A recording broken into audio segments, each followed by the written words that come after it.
नमस्कार दोस्तों, आप सभी का स्वागत है। और भारत इंग्लैंड के बीच में खेले जा रहे तीसरे test match, Tendulkar and Anderson trophy की जो तीसरी टेस्ट मैच खेली जा रही थी लॉर्ड्स में, बहुत ही रोमांचक मोड़ पर पहुंच कर करके एक भारतीय क्रिकेट फैंस के लिए दुखद अंत हुआ। एक अनलकी हार, मतलब इससे बड़ा मैंने आज तक नहीं, ये जो आज की हार थी ये दिल तोड़ देने वाला तो बहुत सारे हार देखे, लेकिन ये इस तरीके से अनलकी हार है कि कैसे एक बढ़िया डिफेंस होने के बावजूद और यूं टर्न लेकर करके गेंद जो है विकेट पे जाकर के लगती है और भारत की हार हो जाती है। लेकिन अगर इसमें पॉजिटिव देखेंगे तो बहुत सारी चीजें पॉजिटिव है इस भारतीय क्रिकेट के लिए, भारतीय टीम के लिए, क्योंकि भारतीय टीम पूरी तरीके से एक तरह से नई टीम है, एक यंग टीम है और इंग्लैंड की मजबूत बैटिंग लाइनअप है। और इस मैच में खास कर करके इंग्लैंड की गेंदबाजी भी कुछ मजबूत थी। इसके पहले दो टेस्ट मैच में उतनी गेंदबाजी मजबूत नहीं थी, लेकिन जोफ्रा आर्चर के आने के बाद ये टेस्ट मैच में उसकी गेंदबाजी मजबूत रही। और भारत के जो यंग ब्रिगेड है, शुरू के जो स्टार्टिंग में जो बल्लेबाज थे उन्होंने गलतियां पे गलतियां करी, लेकिन फिर भी जो जज्बा रविंद्र जडेजा, जसप्रीत बुमराह और मोहम्मद सिराज ने दिखाया, मतलब मुझे याद नहीं है कि ऐसा टेस्ट, एक बार याद है 2010-11 के आसपास संभवतः, मैं अगर गलत नहीं हूं तो, लेकिन उस समय बहुत कम रन बचे हुए थे जीत के लिए। एक तरफ मतलब बल्लेबाज, एक प्योर बल्लेबाज जस वीवीएस लक्ष्मण खेल रहे थे ऑस्ट्रेलिया के खिलाफ मोहाली में, और दूसरी तरफ उनके साथ प्रज्ञान ओझा थे। और उस समय क्या था कि वो चोटिल थे लक्ष्मण, और साथ में उनके रनर रनर के तौर पे गौतम गंभीर थे।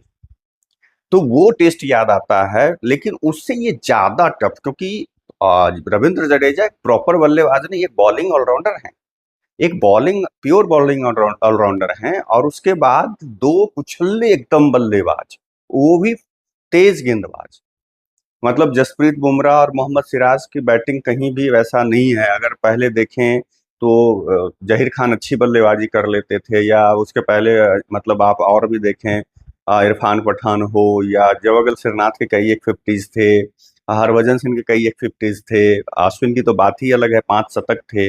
लेकिन इन दोनों गेंदबाजों की बात अगर हम लोग करें तो आप ये सोचें कि बुमराह की बात करिए, 133 से 40 मिनट तक वो क्रीज पे रहे, 54 बॉलों का सामना किया, 4 रन बनाए। और वो एक, क्योंकि आखिर वो बॉलर हैं, एक मतलब बाउंसर मिला, बाउंसर पे वो बल्ले बार बार चला रहे थे, लास्ट में एक एज लगा और वो आउट हो गए। सिराज का तो जहां तक सवाल है, सिराज भी आप सोचें कि 30 गेंद खेला उन्होंने, और लग रहा था सिर्फ मात्र 22 रनों से हारना। एक समय 82 रनों पे, 83 रनों पे भारत के 8 विकेट गिर चुके थे, बड़े बड़े बल्लेबाज पवेलियन में जाकर करके बैठे हुए थे, और वैसी परिस्थिति से सिर्फ 22 रनों से हारना, हम तो उम्मीद करके बैठे हुए थे कि भारत शायद ये टेस्ट जीत रहा है। लेकिन वो जो एक दुर्भाग्यपूर्ण क्षण था कि वो गेंद को इतना अच्छे से डिफेंस करने के बाद और यूं टर्न लिया कि कोई बल्लेबाज स्वीप और रिवर्स स्वीप खेलता है, ये पहली बार है जो रिवर्स टर्न लिया किसी का गेम स्पिनर का, कि बल्ले से लगने के बाद स्टंप पे जाकर के, और वो मतलब क्योंकि जिस तरीके से डिफेंस किया था सिराज ने, लगा कि भाई वो आराम से मतलब खड़े हो गए कि हाँ ये मैंने डिफेंस कर लिया, लेकिन अचानक से वो पीछे जाकर कर वो सिर्फ हल्का सा टच होता है, हर बेल्स गिर जाता है, और यहाँ पे दिल टूट जाता है क्रिकेट, भारतीय क्रिकेट फैन का। लेकिन यहाँ पे आप वो, मुझे मेरे हिसाब से रविंद्र जडेजा की अब तक की सर्वश्रेष्ठ पारी, अब तक की, ऐसे उन्होंने सेंचुरी भी लगाए, कई एक 50, ये 25वां अर्धशतक है उनका टेस्ट करियर का, लेकिन ये सबसे बेहतरीन मतलब पारी रही है। और मैं मतलब एक सैकड़ा पे ये भारी। हाँ, ये जरूर है कि थोड़ा सा उसमें कमियां निकाल सकते हैं, कमेंटेटर भी बोल रहे थे बहुत सारे, अभी सोशल मीडिया पे बोल रहे हैं, बहुत सारे न्यूज वाले लोग अब चलाना शुरू कर दे कि जडेजा की गलती से हार गए। वो अलग बात है, लेकिन जो फाइट उन्होंने करी है, क्या जडेजा एक बॉलिंग ऑलराउंडर से आप ये उम्मीद करते कि इस लेवल से 82-83 रनों पे 8 विकेट, आपके बड़े बड़े बल्लेबाज पवेलियन में बैठ गए और दो गेंदबाजों के सहारे वो इस मुकाम तक आए कि मैच जीतने के लिए, और इंग्लैंड सशंकित हो चुका था, इंग्लैंड के मन में डर बैठ गया था कि हम ये टेस्ट जीतेंगे या नहीं जीतेंगे। वो आप देखिए कि ये भय से कंटिन्यू मतलब फील्ड, मतलब वहां पे बाउंड्री लाइन पे वो जो है फील्डर को लगा रखा था बेन स्टोक ने। कितना भय, अगर थोड़ा सा भी आगे पीछे अगर गेंद फील्डर को रखता तो ये मैच जीत में तब्दील हो चुका होता। अब है क्या कि इसमें कोई जसप्रीत बुमराह की गलती बता रहा है कि थोड़ा और ले लेता। अरे भाई, बड़े बड़े बल्लेबाज यशस्वी जायसवाल जो आता है और लप्पा खेल करके पहला बाउंसर, उसको जब इतना 193 रन का टारगेट था, 2 1.5 से 2 पौने 2 दिन का खेल बचा हुआ था, आराम से खेलना चाहिए था। शुभमन गिल 2 टेस्ट मैचों में इतने अच्छे पारे, मतलब 585 रनों के आसपास बना दिया, और इस मैच में आकर कर करके वो इस इनिंग में खास कर करके, पहले इनिंग में भी, इस इनिंग में तो इतना बीट हो रहा था, इतना अनकंफर्टेबल था कि लग ही नहीं रहा था कि ये शुभमन गिल खेल रहा है। हाँ, वहां पे आप केएल राहुल को बोलेंगे कि वो भी अनलकी एक तरह से रहे। दूसरा, करुण नायर का मुझे कुछ समझ में नहीं आ रहा है। करुण नायर का सिलेक्शन हुआ सिर्फ आईपी, ठीक है, घरेलू क्रिकेट में बहुत अच्छा कर रहे थे, इसमें कोई दो राय नहीं, काउंटी क्रिकेट अच्छा खेल रहे थे, कोई दो राय नहीं है। आईपीएल में एक पारी उन्होंने अच्छी खेली, उसके आधार पर सिलेक्शन हुआ, चलो ठीक है।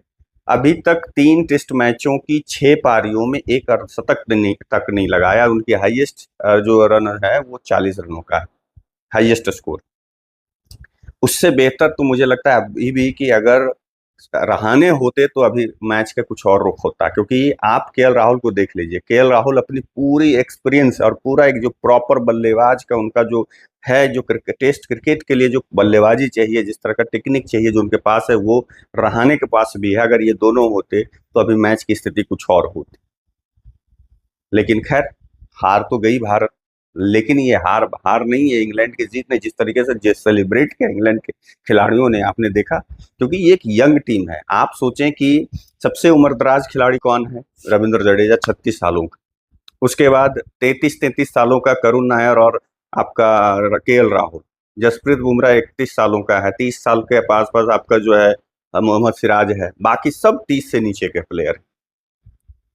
और वैसी स्थिति में आप सोचिए कि नए नए खिलाड़ियों के साथ इस मुकाम पे इंग्लैंड के बल्लेबाजों को, पहले गेंदबाजों ने जिस तरीके से, गेंदबाजों ने अपने पूरे तरीके से काम किया, गेंदबाजी से भी और लास्ट में बल्लेबाजी से भी।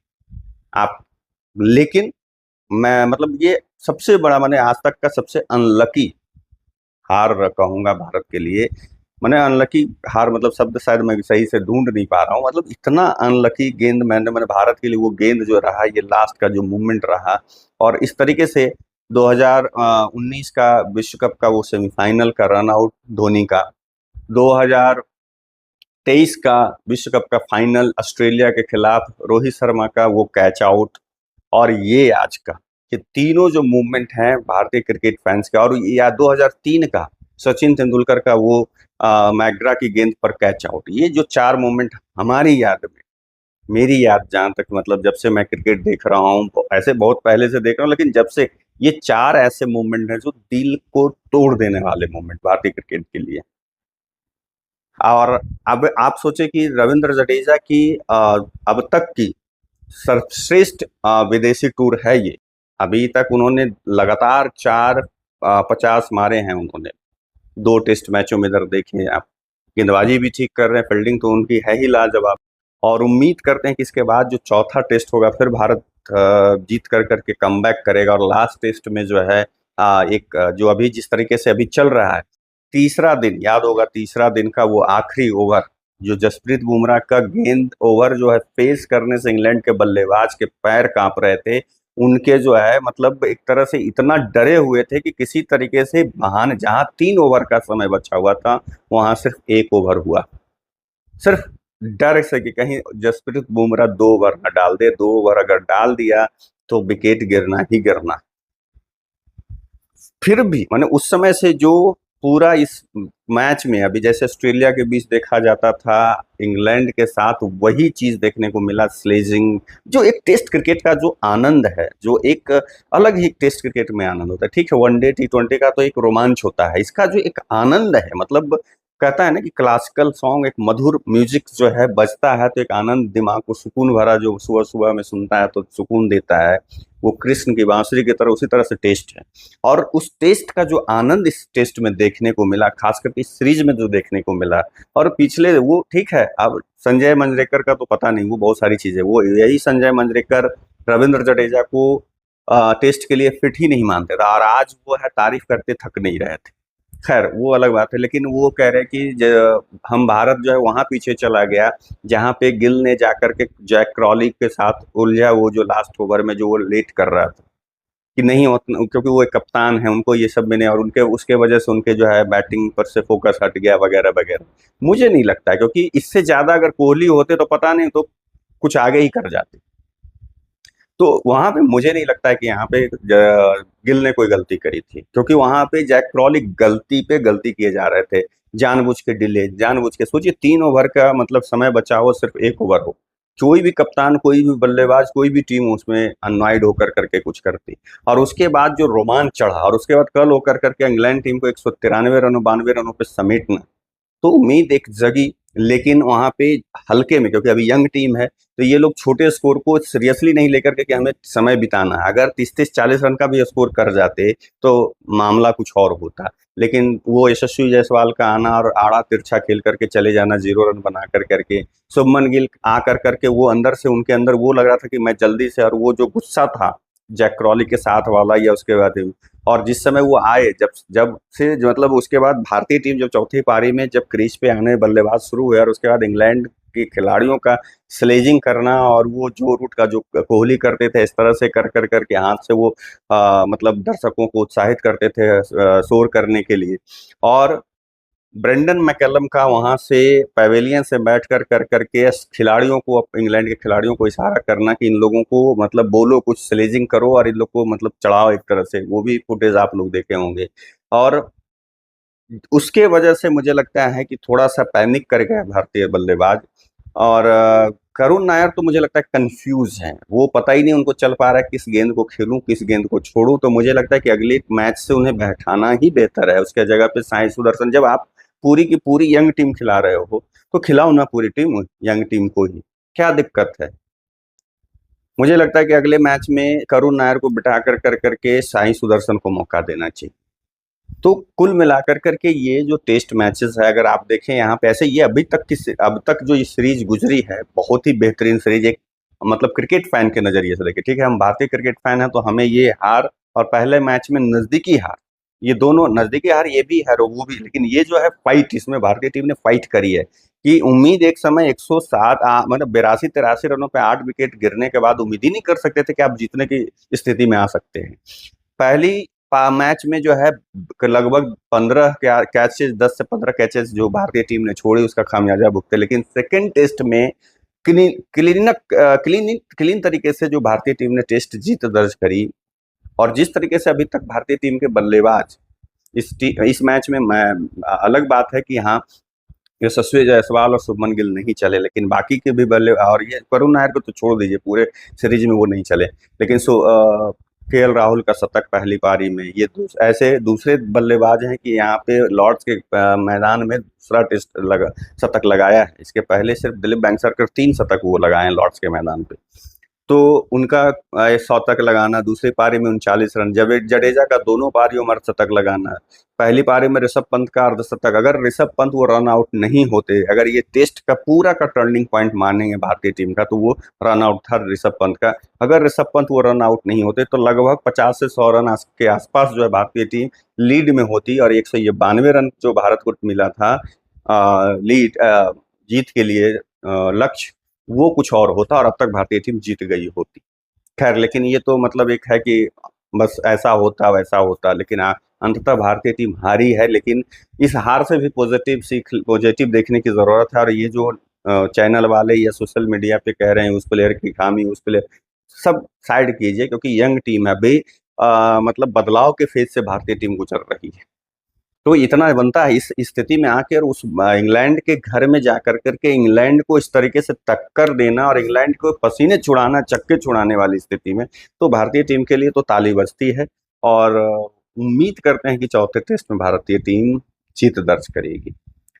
खैर, और बुमराह तो भाई अब धीरे धीरे ऐसे स्थिति में आ रहे हैं कि वो लगभग हर मैचेस में जब भी खेलते हैं 5 विकेट लेते हैं। लेकिन एक चीज और आपको आंकड़े उनको ध्यान देने होंगे कि बुमराह जितने टेस्ट मैच खेले हैं उन टेस्ट मैचों में हार के परसेंटेज ज्यादा हैं बनिस्बत उनके जितने टेस्ट मैचेस में वो जब से टेस्ट खेलना शुरू उन्होंने किया है तब से जब से वो नहीं खेल जब तक जिन जिन टेस्ट मैचेस में नहीं खेले हैं अगर उन टेस्ट मैचेस में जीत का परसेंटेज या हार का परसेंटेज देखिएगा तो जीत का ज्यादा परसेंटेज है। लेकिन इसको अलग छोड़ दीजिए क्योंकि कोई भी प्लेयर हारने के लिए थोड़ी खेलता है। लेकिन बुमराह जब खेलते हैं तो पता नहीं दूसरे तरफ जो है बल गेंदबाज का या जो है भी बाकी लोगों का वो सपोर्ट नहीं मिल पाता। लेकिन इस टेस्ट में सभी एज ए बॉलर का जो एक यूनिट था वो उसने बॉलिंग यूनिट ने काम किया और अच्छा लगा देख करके। उम्मीद करते हैं कि ओल्ड ट्रैफर्ड में जो है भारतीय टीम कमबैक करेगी और 2-2 से बराबरी करेगी। चलिए आप लोगों से विदा लेता हूँ, दूसरे वीडियो में मिलूंगा।